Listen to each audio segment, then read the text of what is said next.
Alhamdulillahirabbil alamin wahdahu wassalatu wassalamu ala asrafil anbiya'i wal mursalin wa ala alihi wa sahbihi ajma'in.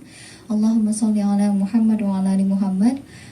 Bersyukur sekali pada hari ini masih Allah perkenankan untuk membersamai ya para pendengar di Raw FM, kemudian dengan akhwati-fillah yang juga ada di stasiunnya sendiri ya.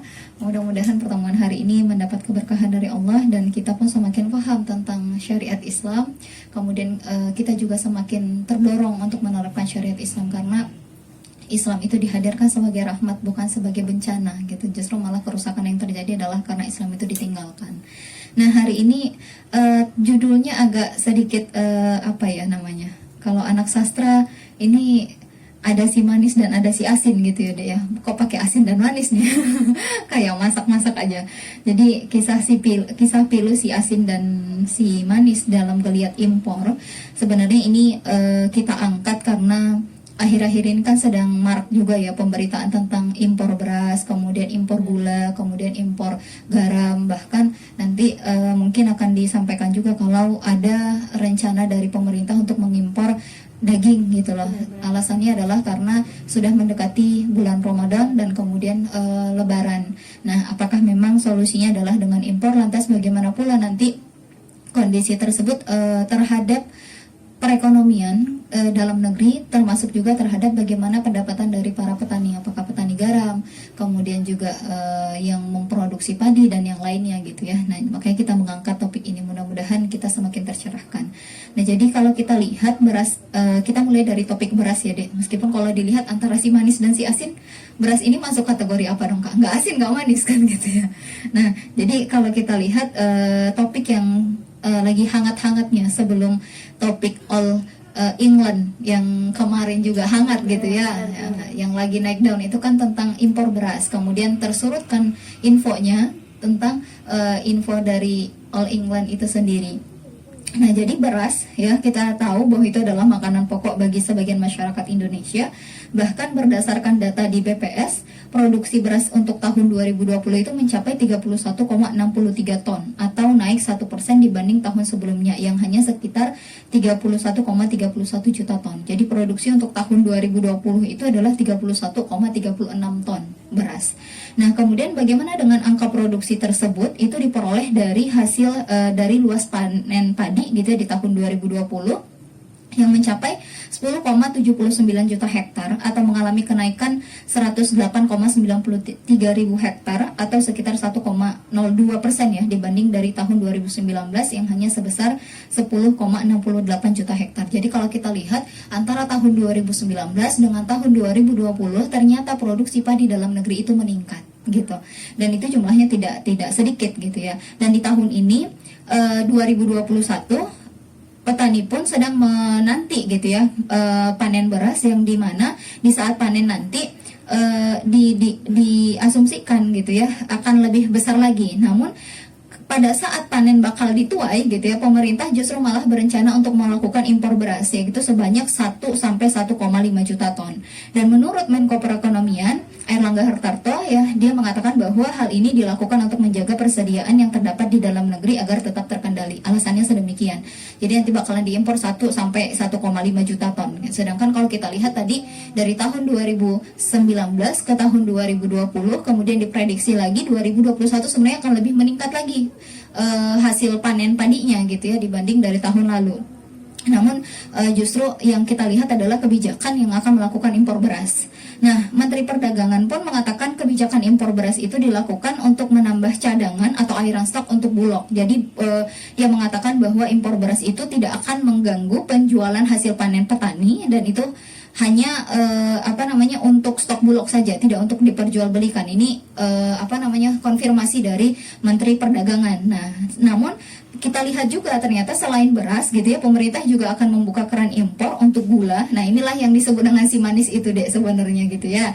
Nah, si gula tadi, kemudian daging sapi atau yang substitusinya gitu ya. Kalau untuk barang substitusi daging sapi itu kan ada daging kerbau ya, dan hal itu dilakukan untuk mempersiapkan lebaran katanya, untuk persiapan lebaran 2021. Dan pemerintah memutuskan untuk mengimpor 80.000 ton daging kerbau dari India, kemudian 20.000 ton daging dari daging sapi dari Brazil, dan 150 ton gula kristal. Nah, ini kondisi yang sedang berada di hadapan gitu ya, di tengah pandemi. Kemudian ternyata kita dikelilingi oleh langkah-langkah impor yang akan dilakukan oleh pemerintah. Nah, maka kalau kita lihat ternyata si manis ini ya yang berada di jembatan impor ternyata mengalami kisah pilu gitu loh ya. Nah, kenapa? Karena sebenarnya kalau kita lihat stok pasalnya kan disebutkan bahwa stok gula itu mengalami kelangkaan sebagaimana yang terjadi di kota-kota besar atau di beberapa daerah yang harga gula itu melonjak dari harga eceran tertinggi. Jadi kalau harga eceran tertinggi yang ditetapkan itu kan memang 12.500. Namun harga gula pasir saat ini, mungkin nanti coba juga Una dan yang lainnya gitu ya, kita coba cek nih di pasar atau kita tanya ibu kita, benar nggak sih Mak harga gulanya naik gitu ya. Terakhir memang dapat informasi itu sekitaran 14.000 ya. Itu baru beberapa minggu yang lalu, untuk minggu ini masih kurang tahu juga. Jadi harga gula ternyata itu melambung tinggi, dan ada beberapa media yang melakukan survei, salah satunya adalah Tempo. Mereka melakukan survei di beberapa pasar di daerah gitu ya, harga gula itu bisa mencapai 20.000 per kilo katanya. Dan sedangkan kalau yang dilakukan oleh Kompas di Tasikmalaya itu harga gulanya sampai 18.000 per kilo. Jelas kan ini merupakan sebuah kenaikan gitu ya. Dan harga rata-rata gula itu untuk saat ini 17.500 sampai 18.000. Padahal kalau kita lihat gula itu merupakan komoditas yang memang sangat dibutuhkan oleh masyarakat Indonesia. Bahkan kalau kita ingat iklan Sariwangi, pakai gula kan ya, nggak mungkin minum teh tanpa gula gitu ya. Kemudian pagi-pagi minum kopi pakai gula juga. Banyak masyarakat Indonesia yang membutuhkan gula gitu. Jadi kalau kita lihat baik kaya maupun si miskin ya, gula itu merupakan komoditi yang sangat dibutuhkan gitu ya. Nah, namun kondisinya sekarang dia sedang langka.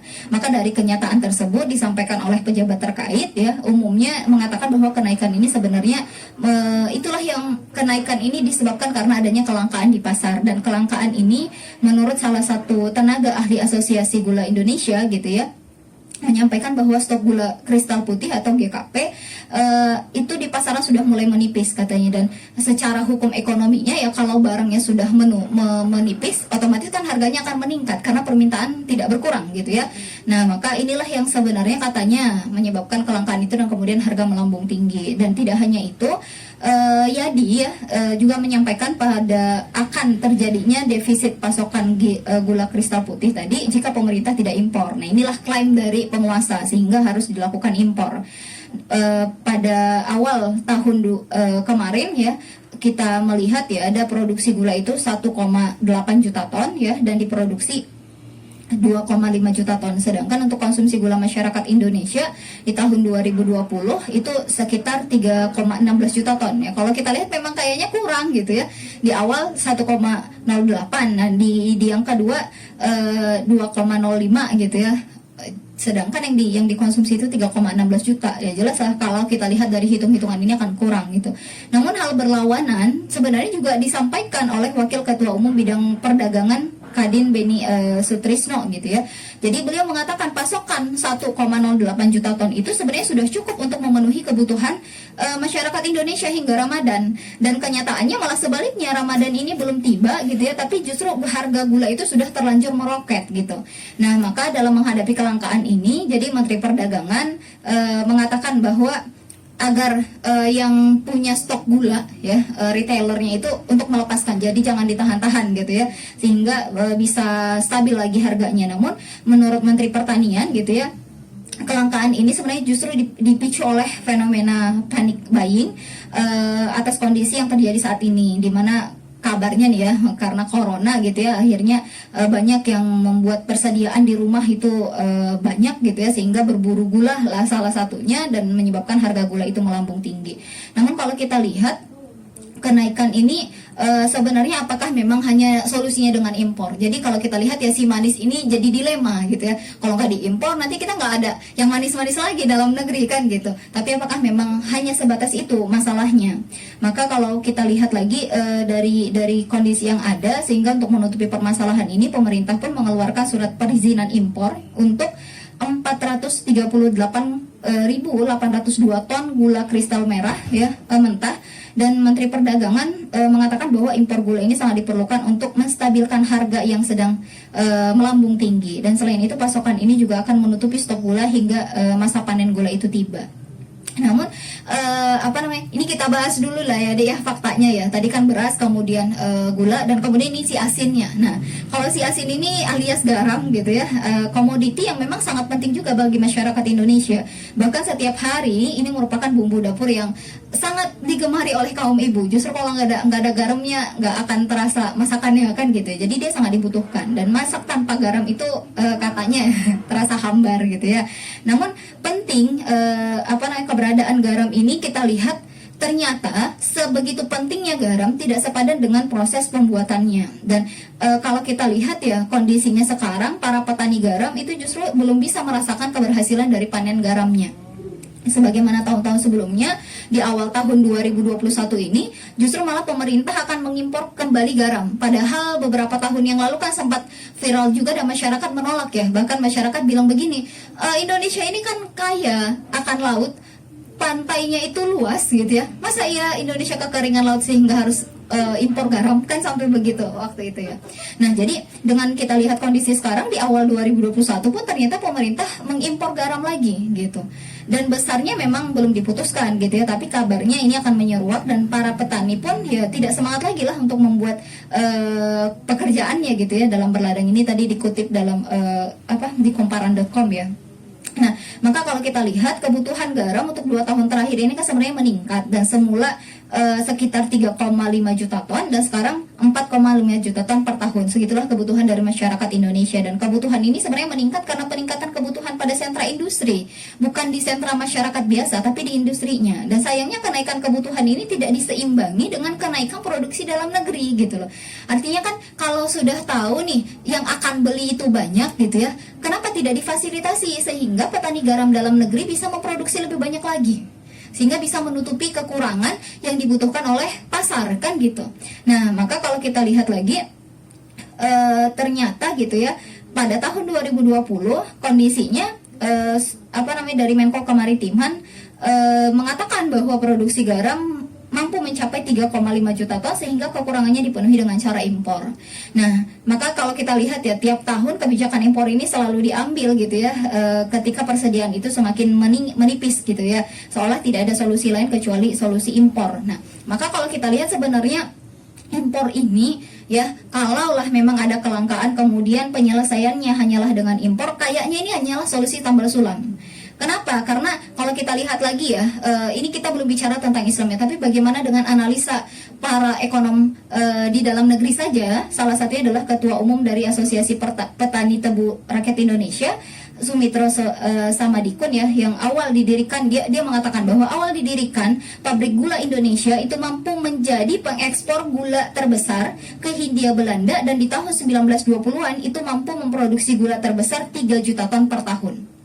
Gitu. Jadi kalau kita lihat, pernah nggak Indonesia ini swasembada pangan gitu ya? Pernah nggak Indonesia ini dengan si manisnya itu mampu memenuhi kebutuhan dari masyarakatnya sendiri? Ternyata pernah, dan itu sejak di awal berdirinya pabrik gula tadi gitu ya. Dan saat itu Belanda memang membuat 179 PJ gitu ya, dan hanya saja itu sering bertambahnya waktu pabrik gula itu akhirnya banyak yang gulung tikar, dan hingga kini pabrik gula yang tersedia itu tinggal 50 dan 11 diantaranya terancam tutup. Padahal dulu kita punya 179 pabrik gula gitu loh. Ini kan berarti ada permasalahan, bukan dalam artian petaninya sebenarnya nggak bisa memproduksi gitu, tapi industri yang memfasilitasinya yang tutup, sehingga kan pembuatan gula itu butuh teknologi gitu ya. Nah, teknologinya ini yang tidak difasilitasi, ditiadakan di tengah-tengah para petani. Nah, bagaimana mungkin bisa mengubah tebu tadi menjadi gula kalau tidak ada industrinya gitu ya. Nah, mulai dari sini kita udah mulai kelihatan nih masalahnya itu bukan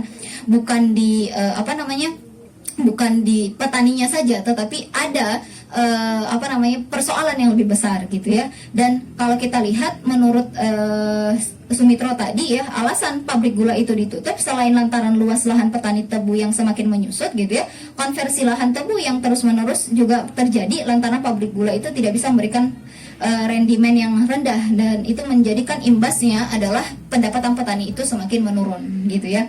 Dan dengan luas lahan yang hanya 450.000 hektar, dapat dipastikan tidak akan meraih swasembada gula jika solusinya adalah tetap seperti sekarang ini gitu.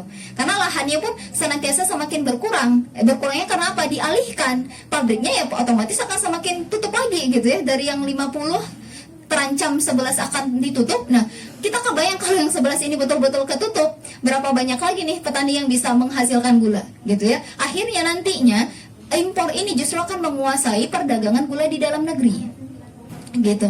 Dan kalau kita lihat kalau kita lihat dari kondisi ini ya, maka kalau untuk memperbaiki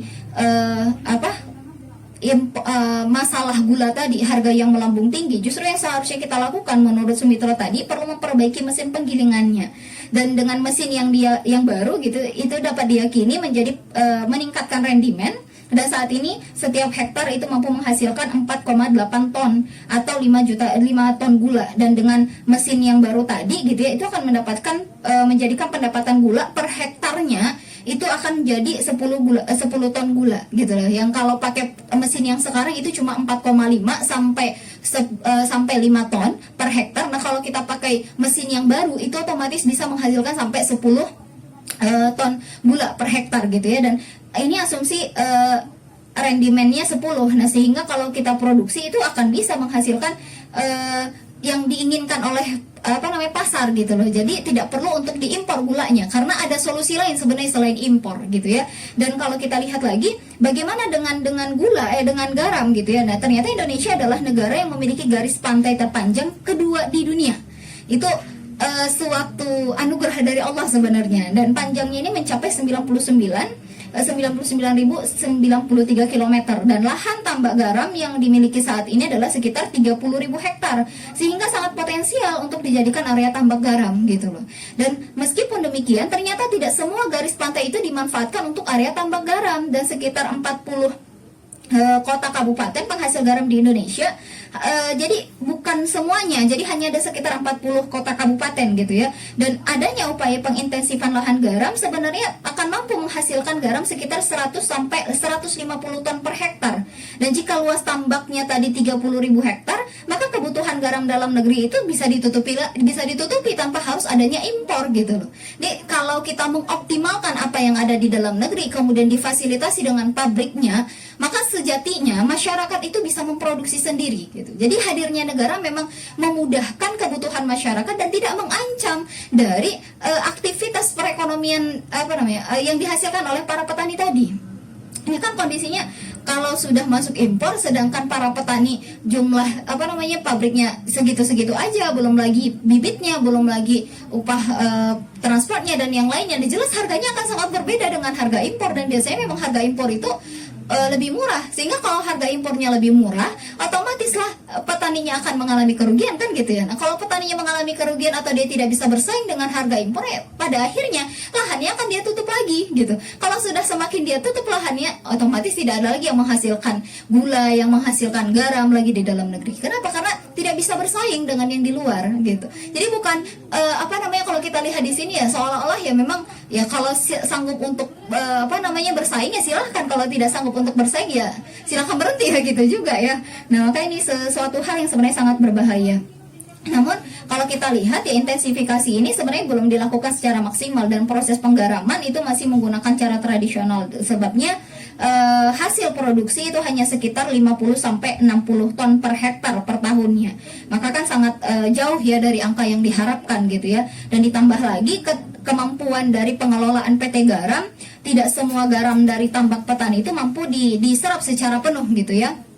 Dan meskipun hasil dari hulu itu meningkat tajam, tapi kalau tidak dibarengi dengan kemampuan untuk pengolahan, membuat garam dan tersimpan di gudang, ya jelas ini juga akan menjadi persoalan gitu. Maka kalau kita lihat dari kondisi ini, untuk melakukan peninjauan tambak garam di berbagai kecamatan yang ada di Indonesia, ternyata kan kalau kalau kita lihat ya dari konsumsi garam yang ada pada tahun lalu, kata Menteri Kelautan dan Perikanan, ada sekitar 37.000 ton garam sisa produksi tahun lalu dan itu tersimpan di gudang. Akhirnya ini kan terbuang gitu loh ya, nggak terpakai. Sedangkan gudang pergudangannya tadi juga seharusnya membutuhkan perawatan gitu ya, adanya perhatian ke situ. Jadi akhirnya dengan kondisi ini ya, kalau tidak diperbaiki yang merupakan industri yang dihasilkan di dalam negeri, jelas kita tidak akan mampu bersaing dan selamanya perekonomian kita itu akan didikte dengan impor gitu ya. Dan artinya masalah utamanya sebenarnya bukan stok garamnya yang minim, karena hasil tambak garamnya itu bisa saja akan optimal ketika memang pemerintah turun tangan membantu masyarakat kan gitu ya, atau bukan karena produksi gulanya yang berkurang gitu ya, tapi karena teknologinya yang tidak dihadirkan gitu loh. Kalau pakai teknologi terbarukan tadi kan lumayan banyak, sampai 10 ton per hektarnya gitu ya, tapi kalau pakai teknologi yang sekarang maksimal itu cuma 5 ton aja per hektar gitu. Jadi persoalan ini bukan impornya justru kalau kita hadirkan impor itu sebagai solusi, kebayang kita bagaimana nanti petani ini akan bersaing dengan mereka. Kok mereka bisa jual dengan harga murah sedangkan petani tidak gitu ya. Dulunya sebelum kita rajin impor kayak sekarang ya, di tahun 1984 sampai 86 Indonesia itu pernah swasembada pangan, dan sekarang untuk memenuhi cadangan dalam negerinya pun dia harus impor kan gitu ya, harus diimpor dari negara lain. Dan kalau kita lihat kondisi ini mengubah 180 derajat posisi Indonesia gitu. Dan ini sangat miris sebenarnya, dan sebagai generasi muda yang dulunya kita menjadi swasembada pangan, nah sekarang malah importir beras gitu ya, orang yang doyan impor beras gitu. Seharusnya kita mau melihat kondisi ini dan menggunakan keilmuan yang kita miliki untuk memperbaikinya gitu ya, tidak bertahan dengan kondisi ini saja. Nah, maka kalau kita lihat kenapa hal itu bisa terjadi, sebenarnya pada tahun 2005 Indonesia juga pernah menduduki peringkat ketiga produsen padi terbesar di dunia setelah Cina dan India. Jadi kalau diibaratkan sampai produsen terbesar padi ketiga di dunia, itu kan berarti tidak ada keraguan ya, bahkan bisa mengekspor, kemudian bisa menyuplai kebutuhan beras bagi negara lain kan gitu ya. Seharusnya itu sekitar berapa tahun yang lalu ya, 16 tahun yang lalu lah ya berarti ya.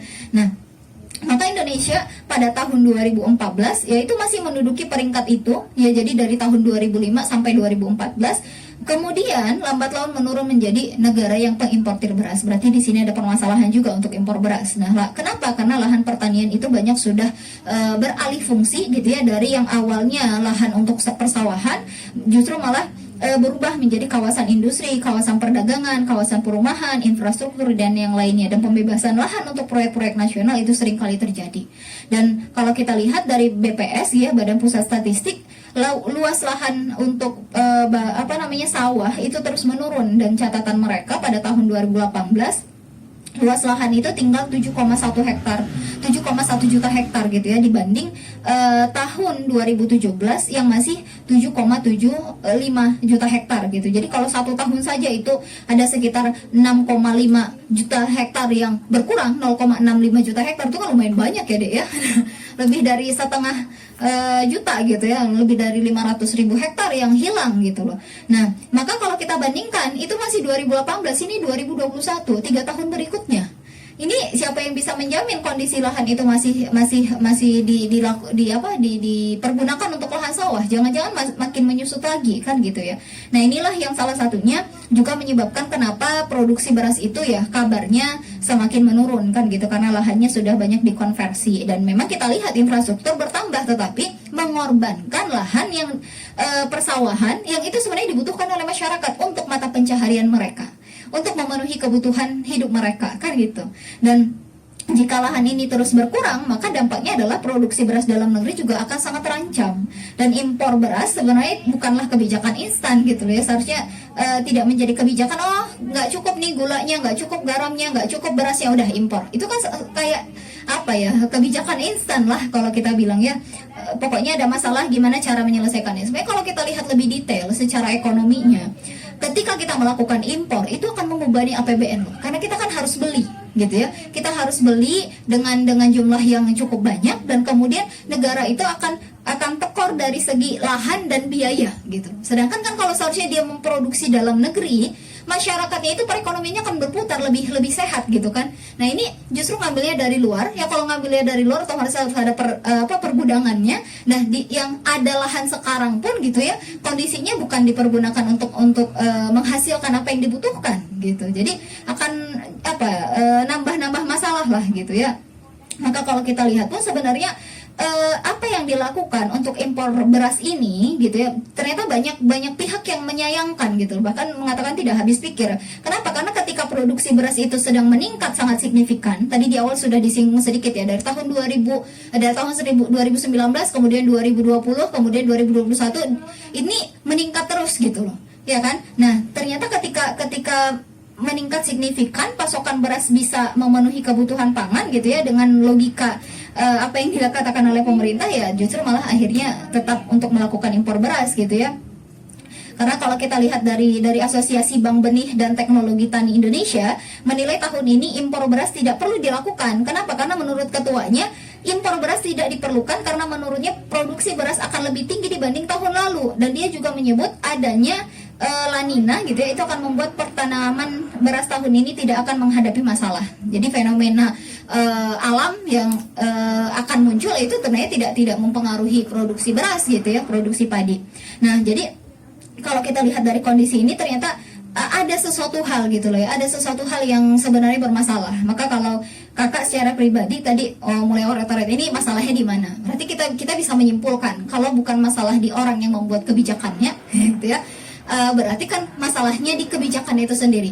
Bisa jadi kebijakannya benar, tapi yang mengelolanya salah, sehingga yang terlihat di lapangan itu salah gitu ya. Tapi kalau ini yang terjadi gitu ya, justru mereka yang mengambil kebijakan mengatakan bahwa ini sudah sesuai dengan aturan yang berlaku, kan gitu, untuk menyelamatkan perekonomian bangsa, untuk menyelamatkan kebutuhan dari masyarakat. Sedangkan di sisi lain orang yang memang para ahli gitu ya, yang memang mereka berkecimpung di dunia itu justru mengatakan tidak perlu impor garam, tidak perlu impor beras, tidak perlu impor gula, kita perbaiki apa yang ada di dalam negeri gitu kan ya, meskipun nanti memang butuh dana gitu ya. Nah justru mereka mengatakan tolak impornya gitu loh, karena kita kalau membangun perekonomian bukan itu solusinya gitu kan. Nah berarti bukan permasalahan di individunya saja, berarti kebijakannya pun ada bermasalah gitu loh, kebijakan yang membolehkan terjadinya kebebasan dalam perdagangan tadi. Kalau kita lihat ya, ekonomi liberal lah gitu ya, setelah Indonesia ikut World Trade Organization ya, setelah masuk WTO itu kan sebenarnya banyak sekali hal-hal yang menyebabkan Indonesia harus tunduk pada perdagangan bebas internasional gitu loh.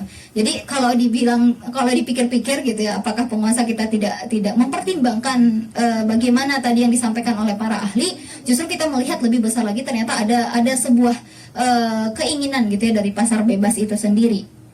Nah maka sebagai negara yang terikat dengan WTO gitu ya, World Trade Organization tadi ya, Indonesia memang harus tunduk pada ketentuan perdagangan bebas. Nah ini kalau kakak yang mengidentifikasinya.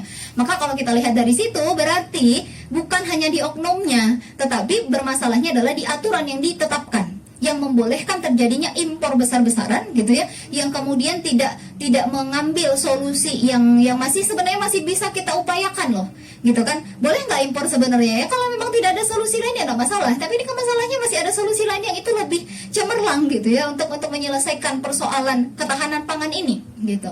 Maka berarti di sini kita bisa identifikasikan ada persoalan yang sebenarnya membuat perdagangan bebas itu, termasuklah Indonesia, karena memang pangsa pasarnya sangat tinggi gitu ya, dan memang membuat para pedagang-pedagang para kapitalis besar sangat menginginkan keuntungan yang fantastis itu gitu, yang memang masyarakat Indonesia pembelinya gitu loh. Maka kalau kita lihat dengan konsep impor tadi, lahan kita itu semakin lama itu akan semakin terkonversi gitu ya. Kemudian bagaimana kalau sudah masyarakatnya, para petani tidak bisa lagi bertani garam, tidak bisa lagi bertani tebu, kemudian tidak bisa lagi bertani untuk sawahnya gitu loh. Maka mereka ini punya pekerjaan apa gitu ya? Kalau sudah tidak punya pekerjaan lagi nih, nambah masalah lagi nanti. Kemiskinannya akan meningkat lagi.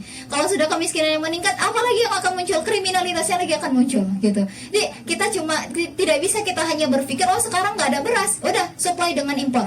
Oh ini nggak ada ini gitu ya, nggak ada gula, nggak ada garam, impor lagi. Nggak bisa. Tapi seharusnya memang adanya negara hadir untuk memastikan memang kebutuhan masyarakat itu terpenuhi, dan bagaimana memang kedaulatan negara dalam memenuhi ketahanan pangannya tidak diintervensi oleh negara lain gitu. Karena kalau bayangkan kalau untuk kebutuhan pokok kita saja kita bergantung kepada negara lain, otomatis kan negara lain itu bisa ngukur, kalau kamu macam-macam sama saya, kebutuhan pokok kamu gak saya kasih loh ya, kan gitu.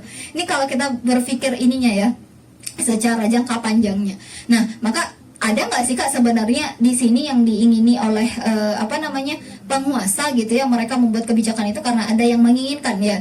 Kita boleh saja berasumsi ke sana gitu ya, karena kita tidak menutup mata para kapitalis besar gitu ya, para pemilik modal yang besar yang mereka pemegang mabda gitu ya, otomatis kan mereka memang sangat menginginkan keuntungan, maka mereka menggunakan berbagai macam cara, termasuklah para agen-agennya. Nah, agen ini yang mana? Banyak gitu ya, yang pembuat kebijakan gitu ya, yang memiliki pengaruh di tengah-tengah masyarakat, dan yang lain yang paling ngena itu kan yang pembuat kebijakan itu sendiri gitu, karena nanti akan berefek pada diterimanya keinginan dari si para kapitalis tadi. Nah, maka kalau kita lihat di situ gitu ya, nggak akan pernah selesai, justru malah akan semakin candu dengan konsep pasar bebas yang saat ini hadir gitu. Kalau dulu kan nggak ada MEA ya, nggak ada masyarakat ekonomi ASEAN, kemudian juga nggak ada pasar bebas Asia Pasifik gitu ya, kemudian tidak pasar bebas dunia, itu tidak diterapkan dulunya gitu, karena memang masih proses perancangan. Nah, kalau sekarang kan sudah diterapkan gitu ya, dan menjadi legalitas adanya impor ekspor yang memang besar-besaran gitu. Nah, maka kalau kita lihat dengan kondisi sistem ekonomi kapitalis saat ini yang memang menerapkan ekonomi liberal, ekonomi bebas gitu ya, yang berbasis liberalisme tadi, maka tidak akan pernah selesai permasalahan pangan dalam negeri kita, dan justru akan menambah persoalan-persoalan lagi gitu. Maka apa yang harus kita lakukan? Kita membutuhkan negara yang mandiri dengan pangannya sendiri, dan itu hanya bisa dilakukan dengan Islam. Kak, dulu kan waktu masa yang tadi tahun 19-an itu kan tidak pakai Islam loh Kak, tapi kok bisa swasembada gitu.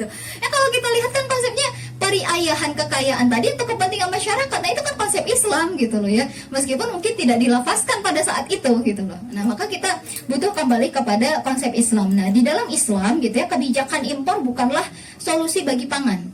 Ini yang perlu kita garis bawahi, dan sistem negara yang mengadopsi Islam memiliki sejumlah mekanisme bagaimana mewujudkan kemandirian pangan tanpa bergantung pada negara lain. Tadi udah Kakak sampaikan ya, ada sedikit, kalau kita menggantungkan diri kita kepada negara lain bahkan untuk kebutuhan pokok, jelas kan akan berpengaruh dengan kedaulatan ya.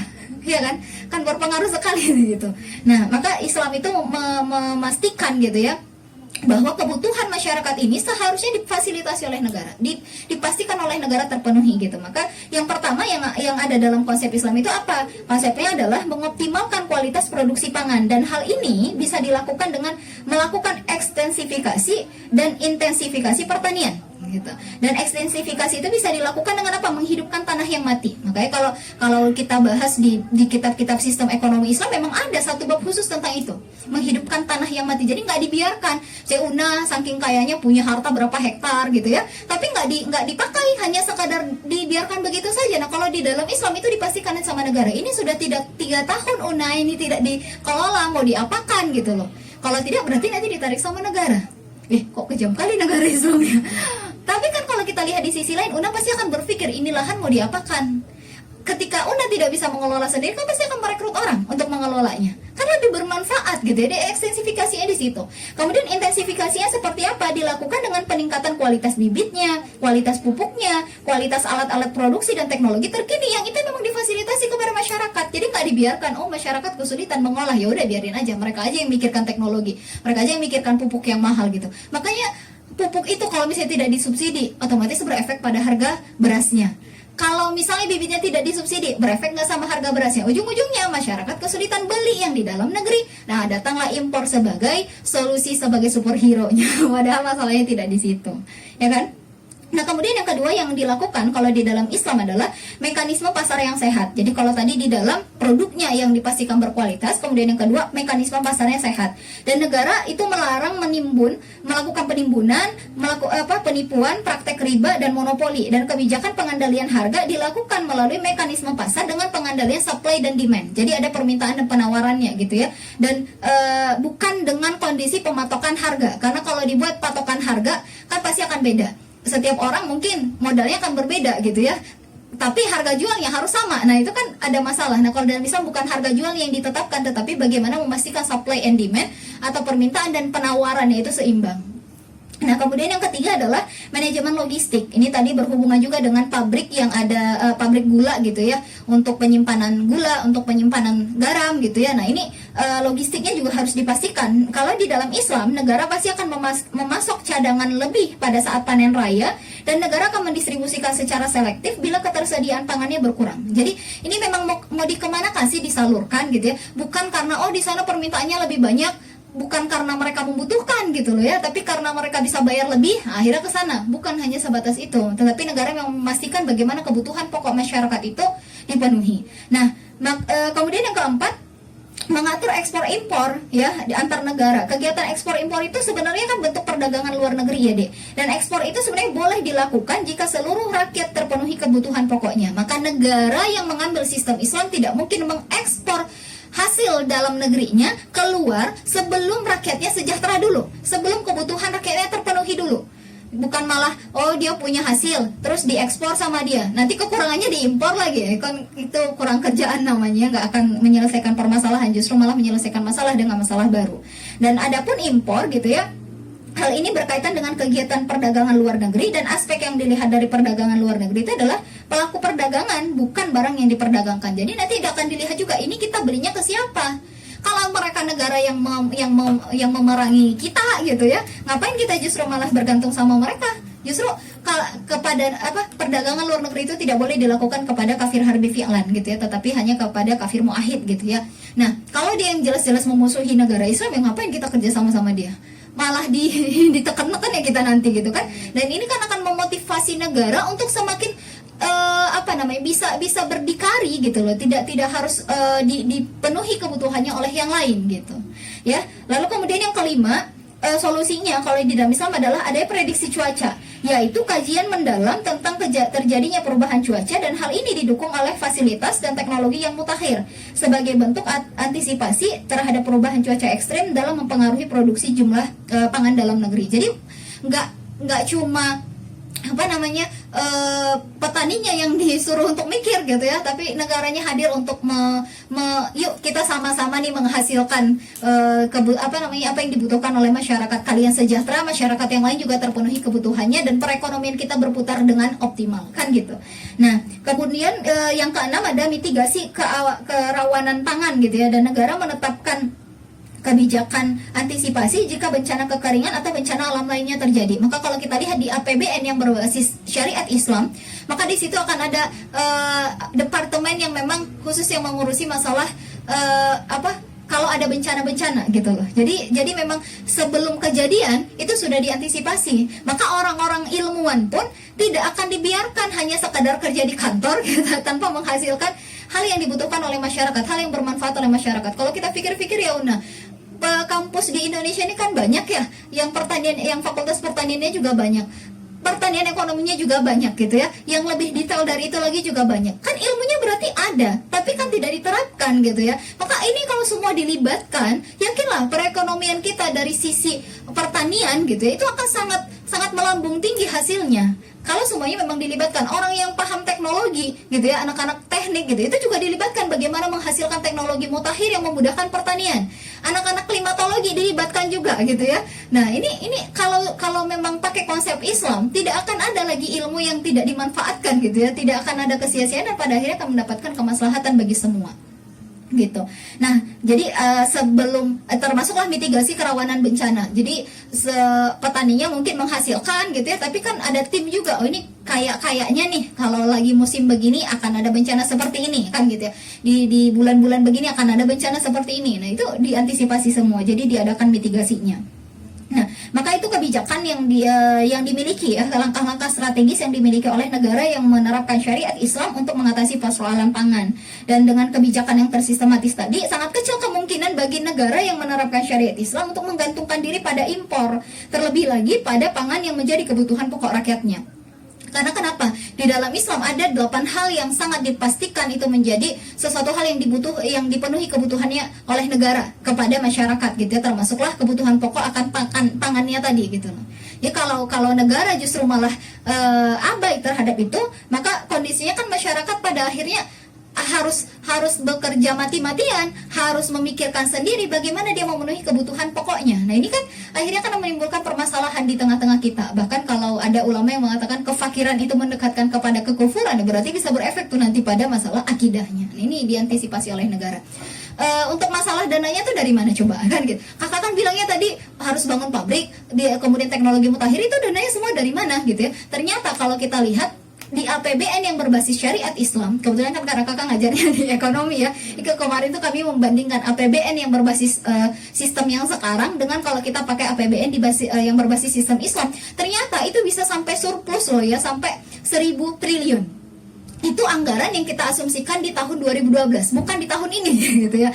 Gimana pendapatannya? Itu dilihat dari mana? Kan pendapatan di dalam negara Islam itu kan banyak. Ada fa'i, ada kharaj, ada ghanimah, dan selain itu ada lagi nanti yang masuk dalam pemilikan umum, kekayaan alam gitu. Itu nanti masuk semua ke dalam kas negara. Bahkan sebelum kita mengambil konsep zakatnya, itu belum ngambil zakatnya loh ya, masih ngambil yang kekayaan alamnya saja, yang itu dikelola kemudian diberikan untuk memenuhi kebutuhan masyarakat. Nah, maka nggak perlu pajak lagi kak, nggak perlu gitu loh ya. Jadi akhirnya ketika kita pakai konsep Islam, hutang negaranya tidak perlu ada, pajaknya bahkan tidak perlu diambil gitu ya, tapi dengan pengelolaan tadi kekayaan alam yang dikelola oleh negara, kemudian itu dibasiskan dengan syariat Islam, maka akan sangat memudahkan gitu, akan sangat membantu. Bahkan untuk pembuatan pabrik tadi, perlu nggak kita dapat investasi dari luar untuk bangun pabrik lagi? Nggak perlu. Justru kalau kita ngambil investasi dari luar, nambah masalah lagi, karena ketika mereka berinvestasi di dalam negeri, posisinya biasanya mereka akan menginginkan keuntungan yang lebih besar, bukan malah memberikan kesejahteraan gitu, tapi kekayaan dalam negeri justru malah mereka angkut ke negaranya,